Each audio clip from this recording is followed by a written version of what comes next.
Ticket কি এখান থেকে দেয়? এখন টিকিট তো দিচ্ছে না। টিকিট নাকি বন্ধ ৮টা পর্যন্ত, কতক্ষণ নাকি আর কার্যক্রম করে না এরা। ৯টা পর্যন্ত ১ ঘন্টা আগে নাকি বন্ধ। আজকে শাহবাগ থেকে আসার সময় চরম এক জ্যামময় ঢাকার সাক্ষী হইলাম। প্রথমে আমি ডাবল ডেকের একটা বাসে উঠছিলাম, বাট রাস্তাঘাটে জ্যামের অবস্থা দেখে আমি বাস থেকে ফার্মগেটের কাছাকাছি নেমে গেলাম। ভাবলাম মেট্রোতে করে মিরপুর যাই, ওইখান থেকে পরে অন্য কোনোভাবে যাওয়া যাবে। মেট্রো স্টেশনে যাওয়ার জন্য আমি যে ফুট ওভার ব্রিজটা ব্যবহার করলাম, ওঠার পরে আমার অভিজ্ঞতাটা একটু অন্যরকম হলো। এখানে বেশ ঝকঝকে চকচকে টাইলস লাগানো, খুব পরিষ্কার লাগলো। লোকজন এখানে খুব স্বাচ্ছন্দ্যেই যাতায়াত করতে পারে এবং ভালো পরিবেশ দেখলে সবারই ভালো লাগে। মেট্রো স্টেশনে ঢোকার পরে আমার এক্সপিরিয়েন্সটা একটু অন্যরকম হইলো, একটু বিদেশি ফরেন একটু ভাব লাগলো। স্কেলেটর দিয়ে 3rd ফ্লোরে ওঠার পরে মাথার উপরে দেখলাম যে টিকিট লেখা, ডান দিকে একটা অ্যারো চিহ্ন দেয়া। তো ভালো যে টিকিটটা এদিক থেকে কাটতে হবে। যাই হোক, সামনের দিকে অল্প একটু অগ্রসর হলাম। অগ্রসর হওয়ার পরে যেটা দেখলাম, এই যে এখানে 3টা মেশিন আছে টিকিট কাটার জন্য। এখান থেকে টিকিট সংগ্রহ করতে হবে, কিন্তু আনফর্চুনেটলি টিকিট মেশিনগুলো বন্ধ। তো আমি ভাবলাম যে কোনো সমস্যার কারণে টিকিট মেশিনগুলো বন্ধ করছে কিনা বা নষ্ট হয়ে গেছে কিনা, কারণ কিছুদিন আগে গ্যাঞ্জাম ফেসেছিল। তো সামনে দেখলাম একটা কাউন্টারের সামনে বেশ কিছু লোকের একটা জটলা। আগে গিয়ে দেখলাম যে এখানে একটা ভিতরে ভদ্রলোক বসা, উনি সামনের লোকজনকে কিছু বলতেছে। তো যেটা বুঝলাম, উনি বলতেছে যে এখান থেকে টিকিট কাটা যাবে না, কারণ হচ্ছে টিকিট 8টা পর্যন্ত ওনারা সেল করে, 8টার পরে টিকিট বিক্রি করে না। আগের যারা টিকিট কাটা থাকে তারা যেতে পারে। আমি বাধ্য হয়ে নিচের দিকে যায় চিন্তা করলাম যে কী করা যায়। তো বের হয়ে যায়, অন্য কোনো বিকল্প ব্যবস্থা আমাকে যেতে হবে। তো আমি নিচে নামার জন্য সামনের দিকে আগাইলাম। তো এটা তো এখান দিয়ে তো না, ভাবলাম যে এখান দিয়ে, পরে হ্যাঁ না, এখান দিয়ে না। তো নিচে নামলাম। তো একটা মজার বিষয় বা একটা বিরক্তিকর বিষয়, সেটা হচ্ছে কি, আমি ওঠার সময় এসকেলেটর দিয়ে উঠলাম, চলন্ত সিঁড়ি দিয়ে, বাট নামার সময় দেখলাম সিঁড়ি দিয়ে নামা যায় না, হেঁটে হেঁটে সিঁড়ি পা বেয়ে নামতে হবে। এরপরে দোতলা থেকে নিচতলায় নামার জন্য যেই এসকেলেটরটা আছে, সেটাও এখানে বন্ধ আছে। এটা দিয়েও উঠা যায়, শুধু নামা যায় না। দেখো, এটা জিনিসটা আমার কাছে ভালো লাগে নাই। যে আমার কথা হচ্ছে সিঁড়ি উপরের দিকে উঠবে, নিচের দিকেও নামবে, দুটাই হবে। যাই হোক, এখানে আসার পরে অনেক বাইক এখানে দাঁড়ায় আছে। আমি জানি যে বাইকে কন্ট্রাক্ট করে যাওয়া যায়। তো একজন বাইকারকে জিজ্ঞেস করলাম, সে আমার ভাড়া ছিল 250 টাকা, বাট আমি জানি এখানে 250 টাকা ভাড়া না। আমি এক্স্যাক্টলি 21 টেলিভিশনের অপোজিটে দাঁড়ায়া একটু ওভারে কল করার জন্য প্রস্তুতি নিচ্ছিলাম। একটা ওভারে কল করলাম।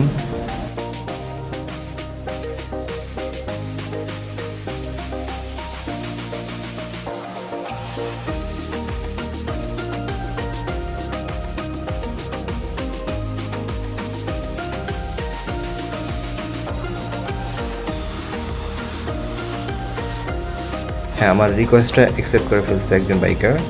এখন আমি তাকে কল করব।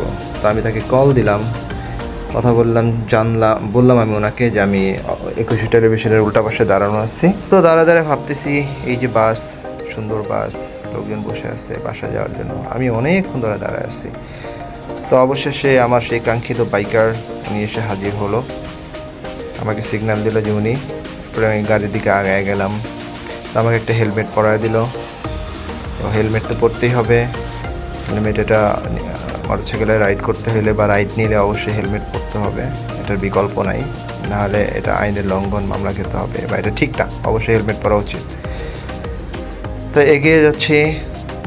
তো মোটরসাইকেল নিলাম। এরপর মোটরসাইকেল নিয়ে যেটা বুঝলাম, সেটা হচ্ছে গিয়ে মোটরসাইকেল নিয়েই ভালো হয়েছে, ওভার নিয়েই ভালো হয়েছে। কারণ হচ্ছে গিয়ে যেই জ্যাম, তাই মোটরসাইকেল দিতে চাপা দিয়ে কোনোরকম আগায় টাগায় যেতে পারবো আর কি। নাহলে তো পরে আর 3-4 ঘন্টা লাগতো মনে হয় বাসায় যেতে আমার। যাই হোক, তো আমার মোটরসাইকেলের খুব ভালো ড্রাইভার, উনি ভালোই ড্রাইভ করে। যদিও অ্যাপাচি গাড়িটা, আমার গাড়িটা ছিল অ্যাপাচি। আমি অ্যাপাচি গাড়ি খুব একটা পছন্দ করি না, আমার কাছে গাড়িটা খুব মানে সেফ মনে হয় না। তারপর কিছু করার নেই, আমি তো ওভারে কল করছি, গাড়ি যেটা পাইছি সেটাই উঠছি, যেতে হবে। ফার্ম গেটের দিকে, আমার সামনে ফার্ম গেট। এই যে দেখেন রিক্সা, এমন একটা ভিআইপি রোডে এরকম রিক্সা চলে।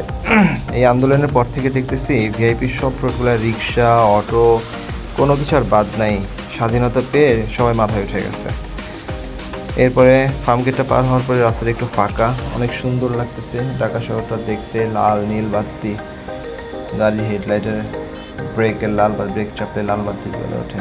সুন্দর। বিজয় সরণি সিগন্যাল পার হলে দে গাড়ি টান। কে কার আগে যাবে কম্পিটিশন এখানে যদিও থাকে সবসময়, এটা চেনার মধ্যে। এখানে আসলেই বাইকাররা একটু উন্মাদ হয়ে যায়। তা আমার বাইকারও কি কম উন্মাদ? জাহাঙ্গীর গেট পার হওয়ার পরে